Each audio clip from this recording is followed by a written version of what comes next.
Dan tengah naik tu terjatuh. Begitu lah. Dalam nak berjuang, itulah nama berjuang. Tapi kalau kita duduk senang-lenang, ikut aja, tu bukan berjuang. Tu berseronok, tu relax aja. Bagi tahu kat saya, mana Nabi yang tak pernah susah dalam mempertahankan agama Allah? Cuba beritahu. Mana Nabi yang senang-lenang hidup dia? Ada? Hatta Nabi Sulaiman yang kaya pun tetap berjuang juga. Tetap ada susah payahnya juga. Sehingga kan diangkat 5 orang Rasul yang paling tinggi darjat makam mereka, iaitu Rasul Ulul Azmi. Bukan pangkat mereka itu dikira paling hebat, bukan pasal karamah mukjizat ni paling banyak ke tidak, tapi kerana cabarannya yang paling kuat 5 orang Rasul. Dan yang paling cabaran yang paling kuat sekali tak lain tak bukan Nabi kita Muhammad sallallahu alaihi wasallam. Dan atas itulah Nabi kita dilantik, diangkat oleh Allah sebagai Habibullah, kekasihnya Allah. Bukan pasal kekasih. Kalau Nabi, kita kata logik akal kita fikirlah, Nabi Muhammad kekasih Allah, patut Nabi duduk senang-lenang. Senang-lenang apa? Masuk perang Badar, perang Uhud. Perang Uhud kita tahu Nabi sampai terjatuh, berdarah pelipis Nabi.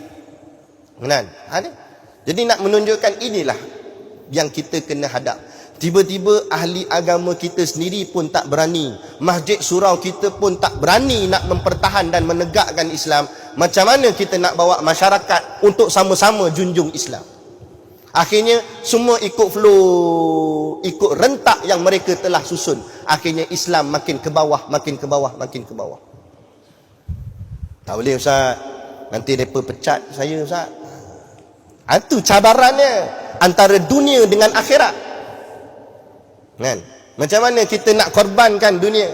Lepas tu raya haji yang baru lepas ni kita sambut korbankan. Paling-paling tidaklah tuan-tuan, malulah kita dengan lembu. Sebab apa? Bodoh-bodoh lembu sebagai seekor binatang pun dia sanggup korbankan nyawanya demi Allah. Kita, Allah bukan suruh korban nyawa, Allah suruh korbankan dunia kita saja. Sama ada jawatan, pangkat, harta dan sebagainya, demi mempertahankan Islam. Tiba-tiba yang tu pun kita tak berani. Lepas tu acah-acah nak lawan Yahudi. Betul tak?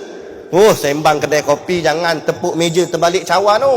Aku kalau jumpa Yahudi, aku sekeh kepala dia. Sembang kemah. Allah uji sikit, tak berani dah. Ustaz ceramah lagi, jangan sentuh bab-bab ni, bab-bab politik. Dah. Takut. Ustaz pun takut. Macam mana kita? Patut ustaz ni lah panglima paling depan dalam mempertahankan Islam. Tapi inilah yang berlaku.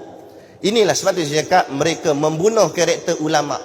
Ulama akhirnya kelama-kelamaan hilang izzah, hilang kegerunannya, hilang syiarnya.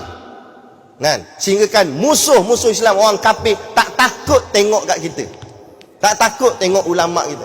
Siap dia boleh hina dan lagi pelekeh ulama itu, kita pun tak pertahankan ulama itu. Ini yang berlaku. Ini cabaran dia.